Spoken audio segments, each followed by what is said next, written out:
Bonne nouvelle, les marchés semblent être partis pour baisser, et ça, quand vous êtes un investisseur de long terme, et surtout quand vous avez une stratégie à dividende, c'est très bien. Donc j'espère que les marchés vont bien baisser, ça va permettre à ceux qui ont les mains moites de sortir des marchés, pour que ceux qui ont les mains solides puissent se renforcer sur leur position. Alors je vais vous dire ce que je vais faire dans ces conditions-là, mais avant je voudrais commencer par un rappel sur la stratégie que j'utilise, et au sein de ces stratégies, quelle est la perspective que j'ai adoptée.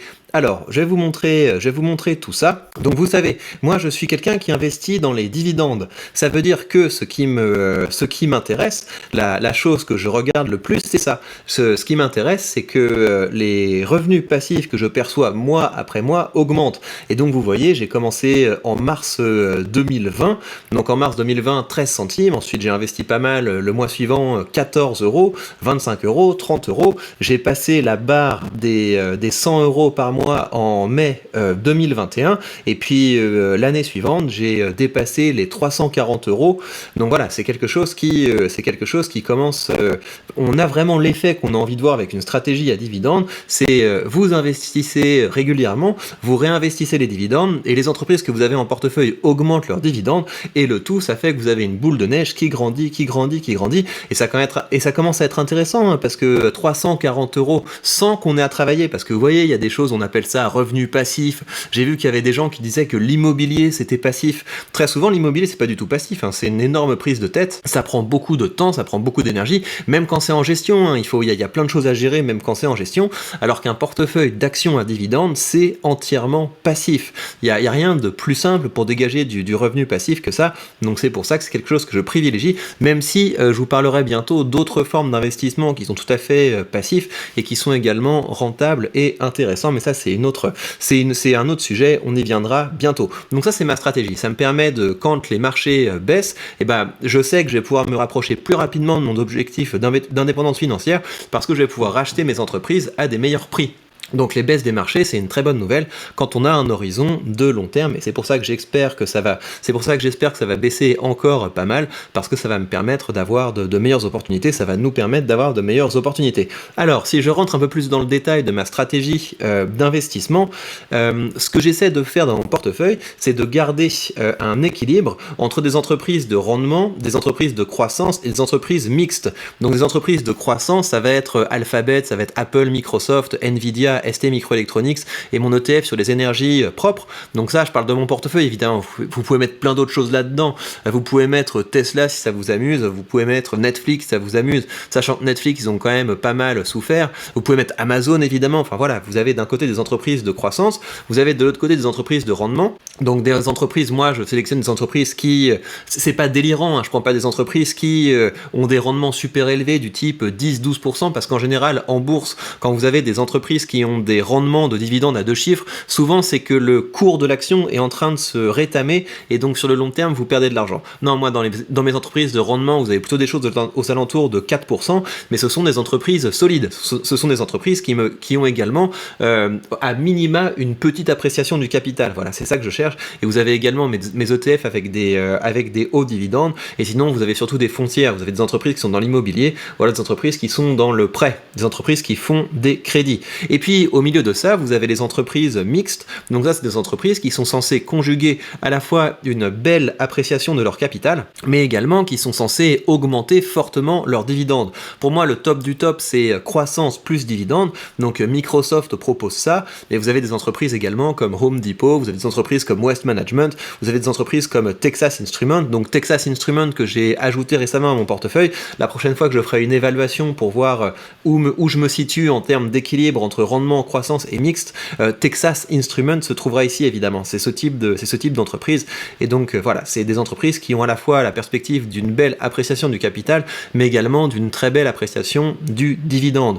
Et donc quand les marchés baissent, ce que je fais, c'est d'essayer de conserver ce ratio entre des achats dans les entreprises de croissance, des achats dans les entreprises mixtes et des achats dans les entreprises de rendement. Je précise que si vous googlez croissance mixte, rendement, etc., vous n'allez pas trouver grand chose comme théorie théorie, c'est vraiment un truc que j'ai fait tout seul. C'est vraiment un truc que j'ai fait moi-même pour pouvoir organiser les choses et puis pour pouvoir partager avec vous la manière dont je raisonne et la manière dont j'investis, mais vous n'allez pas trouver de la théorie là-dessus. Et de façon générale, je vous conseille de pas trop théoriser, je vous conseille d'investir et d'apprendre par la pratique. Tout ça pour vous dire que quand les marchés baissent, je suis content parce que ça me permet de me rapprocher plus rapidement de mes objectifs. Et maintenant, on va rentrer plus dans le détail. Je vais vous montrer dans les 3 types de catégories les entreprises dans lesquelles je vais me renforcer maintenant cette semaine ou dans les semaines à venir si ça continue à bien baisser. Alors, dans les entreprises de croissance, évidemment, ce que je vais faire, c'est que je vais renforcer Microsoft. Microsoft, pour moi, c'est un des meilleurs deals que vous avez sur le marché.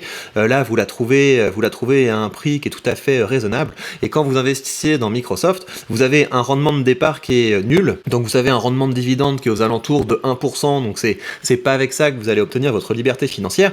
Mais vous avez un dividende qui augmente rapidement. C'est ça qui est intéressant. Vous avez un dividende qui augmente à grande vitesse. C'est pas rare qu'ils augmentent leur dividende de plus de 10% par an. Et dans le même temps, c'est un dividende qui ne pèse pas sur leurs finances. Vous voyez, ils sont capables d'augmenter rapidement leur dividende et dans le même temps, leur payout ratio baisse. Donc ça veut dire qu'ils gagnent tellement d'argent que voilà, c'est vraiment une machine à cash. Ils peuvent payer un dividende croissant pour encore de nombreuses années et c'est une entreprise qui est extrêmement diversifiée. Elle a un free cash flow qui augmente de façon très rapide. Donc c'est vraiment une entreprise, toutes les fois que ça baisse, je vais en profiter pour renforcer.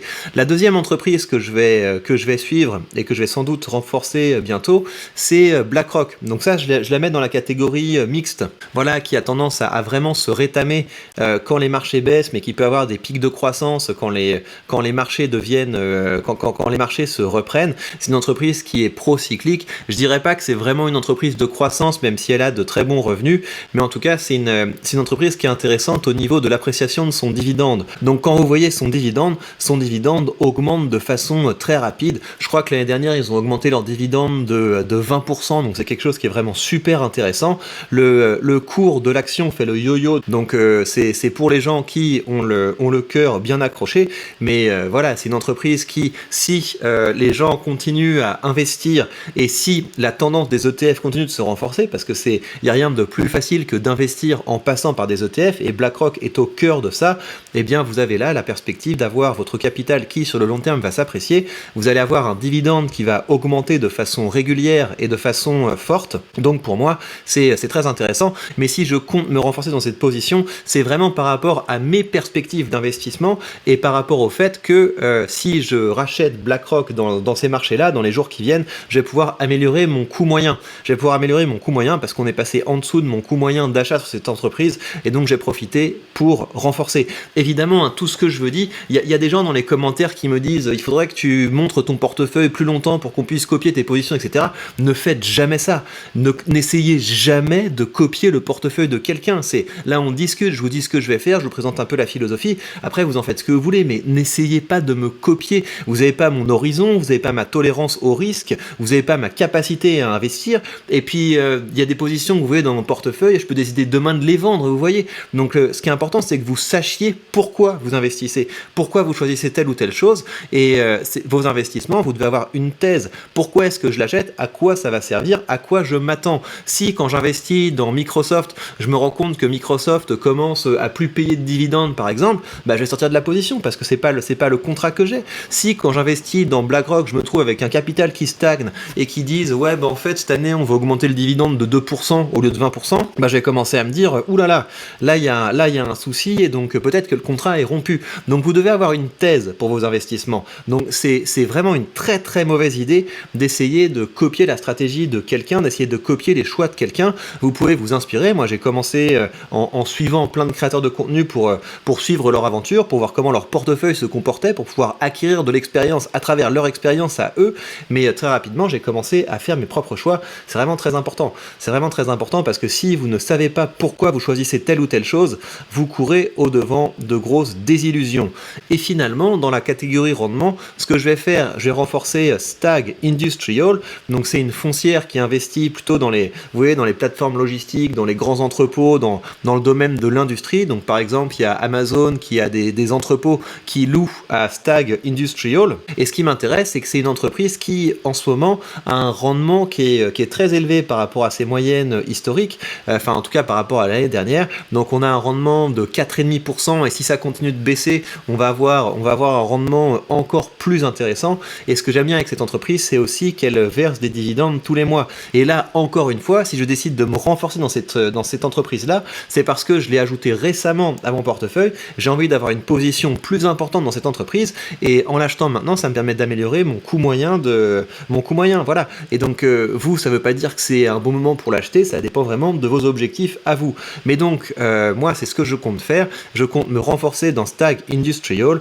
et ça va me permettre de renforcer la partie rendement de mon portefeuille. Et voilà, dans les prochains jours, on va entendre beaucoup de gens pleurnicher. J'imagine qu'on va avoir plein de créateurs de contenu qui vont faire des vidéos en mode « c'est le giga crash, c'est le crash de la décennie, fuyez, ça va être très grave, ça va être très dangereux, c'est la rentrée de tous les dangers, etc. » Vous allez avoir plein de flippettes qui vont commencer à faire du contenu, et ils vont participer à faire perdre de l'argent à ceux qui les suivent, parce qu'il y a des gens qui vont les croire, qui vont sortir des marchés, ou alors des gens qui vont les croire et qui ne vont pas commencer à investir, et pendant ce temps-là, les gens qui ont du cran, les gens qui ont du tempérament, vont en profiter pour faire de bonnes affaires. Et c'est comme ça que vous allez avoir des gens qui vont avoir leurs revenus qui augmentent progressivement. J'espère que je pourrai vous montrer ce tableau-là dans le courant de l'année prochaine, et que j'aurai dépassé peut-être les 600 € par mois en dividendes. Et voilà, l'objectif, c'est que progressivement, je me rapproche d'un vrai salaire que j'obtiendrai grâce aux dividendes, et j'espère que de plus en plus d'entre vous pourront arriver à ce stade où une part de plus en plus importante de nos revenus tombe sans qu'on ait à lever le petit doigt pour obtenir cet argent. Et je vous rappelle que si vous voulez commencer à investir, profitez pourquoi pas des deals qui devraient apparaître si les marchés continuent à baisser. Vous savez que vous avez sous cette vidéo le lien vers le courtier que j'utilise, et en suivant ce lien, vous pourrez commencer à investir avec une action gratuite. Prenez bien soin de vous, et on se retrouve très vite pour de prochaines news.